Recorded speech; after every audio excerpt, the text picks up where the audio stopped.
At first glance, it looks like a normal hospital, but coronavirus has changed everything. Ward after ward has been cleared for COVID-19 patients. I didn't take this seriously enough. Imran is just 37 and has breathing difficulties due to the virus. You don't know how bad it is until it actually hits you. And so I would absolutely urge everybody to listen to the government guidance and stay away from people. He has a wife and 2 children, everything to fight for.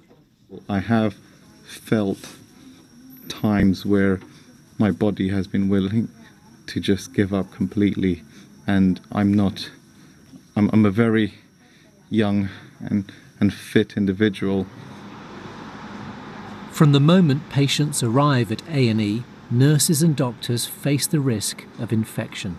I do worry about my staff because they're being exposed to patients who have a dangerous disease. The man in charge at the hospital throughout this crisis leads from the front. I'm a doctor myself. I work in A&E with coronavirus patients. I'm also anxious.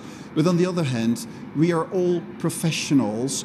We know how to protect ourselves and we know the risk, so we can deal with this.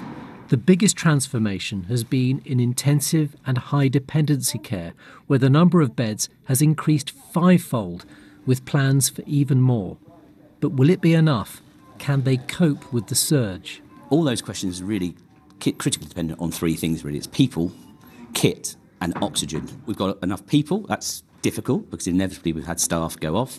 We have currently got enough oxygen. Our current problem today is having enough ITU grade type ventilators. If you're purple, you're a confirmed coronavirus case. If you're orange, you're suspected, which is... The very sickest patients will need a ventilator to breathe for them. If you look at our ITU, there are 2 non-corona patients, both of them longer stay, weaning off ventilators slowly.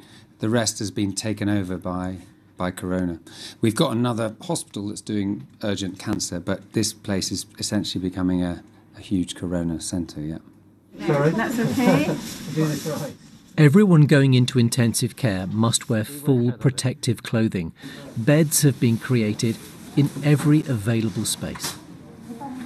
So this is an anaesthetic room attached to an operating theatre. And just look inside here. This operating theatre has now been repurposed for 2 intensive care beds. I mean, it's actually rather overwhelming because it just reinforces the level of threat, the level of preparations that are going on here, and just what we are facing. It's the same layout in 10 operating theatres, leaving just 2 for emergency surgery. Good, okay, you're getting stronger, yeah? Right. All hospital visits have been stopped. Only in exceptional circumstances might a family member of a very sick patient be admitted.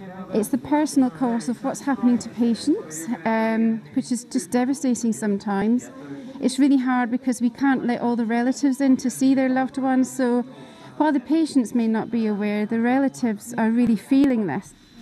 Like all of us, the doctors and nurses wonder when life will return to normal. Certainly in my family, we've got a holiday booked in August. We're all kind of got that as a date. I don't know if that's a hope. Like everyone in the country, you know, I mean, in some ways I've got a job, I'm getting an income. I know that I'm not suffering like a lot of people are. The whole country is suffering here.